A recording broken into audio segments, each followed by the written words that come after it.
കേരളത്തിലെ ജനങ്ങൾ നെഹ്റു കുടുംബത്തിലെ ഒരംഗം കൂടിയായ കഴിഞ്ഞ പൊതു തെരഞ്ഞെടുപ്പിൽ ഇന്ത്യൻ നാഷണൽ കോൺഗ്രസിന്റെയും ഇന്ത്യ മുന്നണിയുടെയും സ്റ്റാർ ക്യാമ്പയിനറായിരുന്ന ശ്രീമതി പ്രിയങ്ക ഗാന്ധിയെ ഹൃദയത്തിലേക്ക് സ്വീകരിക്കും. കേരളം, വയനാട് മാത്രമല്ല, ഈ സംസ്ഥാനം ഒട്ട് രാഹുൽ ഗാന്ധിയെ സ്വീകരിച്ചതുപോലെ തന്നെ പ്രിയങ്ക ഗാന്ധിയെയും സ്വീകരിക്കും. അവര് ഈ ഫാസിസ്റ്റ് വർഗീയ മുന്നണിക്കെതിരായി അതിശക്തമായ പോരാട്ടം നയിക്കുന്നതിന്റെ മുന്നണി പോരാളിയാണ്. ഭയമില്ലാതെ, ഭീതിയില്ലാതെ, വിട്ടുവീഴ്ചകളില്ലാതെ വർഗീയതയുമായും ഫാസിസവുമായും ഏറ്റുമുട്ടുന്ന കോൺഗ്രസ് നേതാവാണ്. അഖിലേന്ത്യാ കോൺഗ്രസ് കമ്മിറ്റിയുടെ ജനറൽ സെക്രട്ടറിയാണ്. ഞങ്ങൾ കേരളത്തിലെ കോൺഗ്രസും UDF-ഉം ഒറ്റക്കെട്ടായി ഹൃദയപൂർവ്വം അവരെ സ്വാഗതം ചെയ്യുകയാണ് കേരളത്തിലേക്ക്. അവരുടെ ആദ്യത്തെ തെരഞ്ഞെടുപ്പാണല്ലോ. തീർച്ചയായിട്ടും ആദ്യമായിട്ടാണ് തെരഞ്ഞെടുപ്പിൽ മത്സരിക്കുന്നത്. ഇതിനു മുൻപ് അവസരങ്ങൾ ഉണ്ടായപ്പോഴും മാറി നിൽക്കുകയായിരുന്നു. രാഹുൽ ഗാന്ധി പറഞ്ഞു, രാഹുൽ ഗാന്ധി 2 മണ്ഡലത്തിൽ നിന്ന് വിജയിച്ചപ്പോൾ 2 മണ്ഡലത്തിനും സന്തോഷമാകുന്നൊരു തീരുമാനമെടുക്കും എന്നാണ് അദ്ദേഹം പറഞ്ഞത്. അദ്ദേഹം റായ്ബറേലിയിൽ തുടരാൻ രാഷ്ട്രീയമായ കാരണങ്ങളാൽ റായ്ബറേലിയിൽ തുടരണം എന്നാണ് തീരുമാനമെടുത്തത്. ദേശീയ തലത്തിൽ UP ഇന്ത്യയിലെ ഏറ്റവും പ്രധാനപ്പെട്ട ഒരു സംസ്ഥാനത്ത് വലിയൊരു തെരഞ്ഞെടുപ്പ് കൂടി അവിടെ നടക്കാൻ പോകുന്ന സാഹചര്യത്തിൽ അദ്ദേഹം തുടരണം.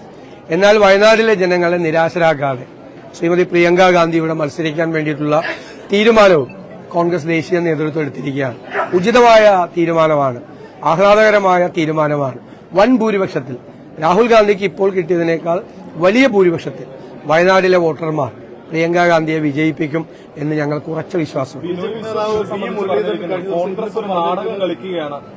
രാഹുൽ ഗാന്ധി ആദ്യമേ ഉത്തരേന്ത്യയിൽ മത്സരിപ്പിച്ചിരുന്നെങ്കിൽ ഇത്തരം ഒരു നാടകത്തിന്റെ വേഷം രാഹുൽ ഗാന്ധിയെ കൊണ്ട് കെട്ടിക്കേണ്ടിയിരുന്നില്ല എന്നുള്ളതാണ് വിനോദ് പറയുന്നത്. ഇന്ത്യയിൽ ആദ്യമായിട്ടാണോ രാഷ്ട്രീയ നേതാക്കന്മാർ 2 സ്ഥലത്ത് മത്സരിക്കുന്നത്? 2 സ്ഥലത്ത് മത്സരിക്കുന്നത് ആദ്യമായിട്ടാണോ? അല്ലല്ലോ, ആദ്യമായിട്ടല്ലല്ലോ മത്സരിക്കുന്നത്. 2 സ്ഥലത്തും മത്സരിച്ച് ഒരു സ്ഥലത്ത് രാജിവെക്കും, 2 സ്ഥലത്തും തെരഞ്ഞെടുക്കപ്പെട്ട അത് ഇന്ത്യയിൽ നരേന്ദ്രമോദി മത്സരിച്ചിട്ടുണ്ടല്ലോ. ഇന്ത്യയിലെ പല രാഷ്ട്രീയ നേതാക്കളും മത്സരിച്ചിട്ടുണ്ട്. അപ്പൊ ഉത്തരേന്ത്യയിലും ദക്ഷിണേന്ത്യയിലും ഒരുപോലെ മത്സരിക്കണം. നേരത്തെ ഇവരുടെ പരാതി ഉത്തരേന്ത്യയിൽ മത്സരിക്കാതെ ദക്ഷിണേന്ത്യയിൽ വന്ന് മാത്രം മത്സരിക്കുന്നു, കേരളത്തിൽ വന്ന് മാത്രം മത്സരിക്കുന്നു എന്ന് പരാതി പറഞ്ഞ ആളുകളാണ് ഇപ്പോ ഉത്തരേന്ത്യയിൽ മത്സരിച്ചതിനെ പരിഹസിക്കുന്നത്.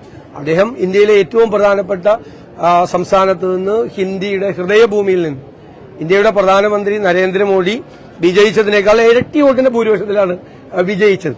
ഇതൊക്കെ വെറുതെ എന്തെങ്കിലും പറയേണ്ടത് പറഞ്ഞിരിക്കുന്നത് ഈ വയനാട് എന്ന് പറയുന്നത് കോൺഗ്രസിന്റെ ഫാമിലി മണ്ഡലമായി മാറ്റുകയാണ്. ഇവിടെ കോൺഗ്രസുകാർ ആരും ഇല്ലേ എന്നാണ്. അല്ല, അദ്ദേഹം വേറെ കാര്യം കൂടി ചോദിച്ചു, വയനാടുമായിട്ട് പ്രിയങ്ക ഗാന്ധിക്ക് എന്ത് ബന്ധമാണെന്ന് ചോദിച്ചു.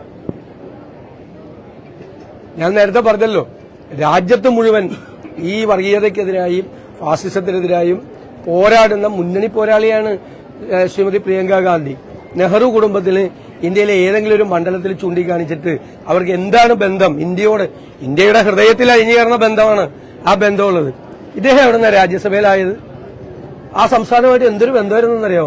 രാജ്യസഭ മെമ്പറായപ്പോ ഇതൊക്കെ പറയുമ്പോ ഈ ഒരു വിരൽ നമ്മുടെ നേരെ ചൂണ്ടുമ്പോ ബാക്കിയുള്ള വിരലെല്ലാം സ്വന്തം നെഞ്ചത്തോട്ടാണ് ചൂണ്ടുന്നത്.